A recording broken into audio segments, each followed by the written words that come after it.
I també hem estat tot l'estiu descobrint-los poblacions de localitats interiors del nostre territori, nuclis poblacionals que sovint pateixen una doble afecció perquè a més de la pandèmia planeja sobre ells l'ombra de la despoblació i que passen a poc a formar part d'aquestes poblacions que es queden despoblades. Sí, formem part d'aquest conjunt de l'Espanya buidada de la que parles, Sònia, i és per això que avui ens hem proposat que vostès descobrisquen la localitat de Benillup. Tu la coneixies, Sònia? No. Doncs anem a obrir els ulls, anem a obrir les orelles i anem a prendre nota de tots els raconets que Andrea Jarque ens descobreix en el següent reportatge.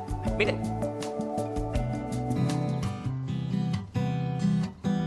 Després d'esta època tan difícil i de passar un confinament, necessitem tranquil·litat i aire pur, retrobar-nos una altra vegada amb el nostre territori, al peu de la Serra d'Almudaina, al Comtat.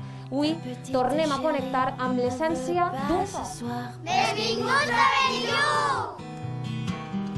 Alors tu viens me voir, tu sais que je ne suis qu'une déréglée. Andrea, Joan Àngel, com esteu? Molt bé.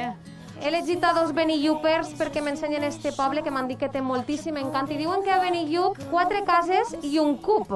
Hi haurà més coses que això, no? Sí, per supost, clar, n'hi ha moltes més coses, però bueno, això era una dita perquè bé, antigament cada 4 cases hi havia un cuc i ahí pues, era on xafaven el raïm i d'ahí ve aquesta frase que en este poble està molt arraigada. C'est pas grave, après tout je ne suis Rosa, veïna d'ací de Benillup de tota la vida. Sí, de tota. Per mi este poble és el més. déréglée, je suis Així es viu molt bé. Benillup és un poble xicotet, som 100 i pocs habitants i convivim moltes generacions. N'hi ha cases on viuen els avis, en els fills i en els nets. Alors n'aie pas peur, viens me voir un quart d'heure.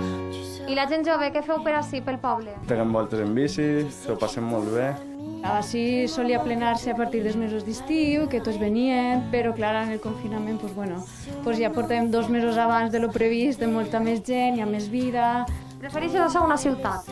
Això. Bueno, depèn, no tot l'any, però sí.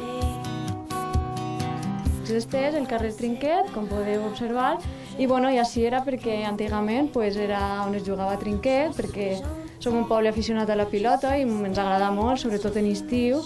Tots des del poble sempre mostrem la nostra cadireta a veure-los i bueno, és una cosa que és un poc essència del poble. La veritat, no pot faltar mai en estiu.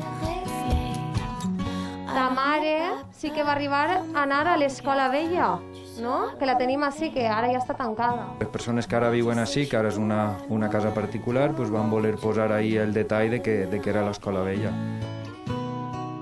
ta petite chérie. I per finalitzar la nostra visita m'heu portat a un lloc espectacular. És el mirador de la vall de Travadell. Des d'ací tenim unes vistes espectaculars de tota la vall de Travadell, fins i tot arribem a veure al fons el pantà de Beniarrés, vegem el cim del Benicadell, tenim també les serres de la Marina i a la dreta tenim també la penya forada de la vall de Gallinera. I també tenim a un tir de pedra la Marina i la Safor i la vall d'Albaida. Els meus llocs preferits. Així que jo em quedo en Benillup, em quedo així, en este mirador tan espectacular i gaudint d'esta tranquil·litat que transmet este poble. Je suis gentille. Je suis méchante. No era Andrea Jarque, era la nostra companya Àlex Blanquer la que ens ha oferit este reportatge. I si se preguntaven vostès on està Àlex Blanquer, ja ho saben. Ella ha dit, jo em quedé així a Benillup. I a Benillup que s'ha quedat tot el mes d'agost. Nosaltres ara el que anem a fer és obrir finestra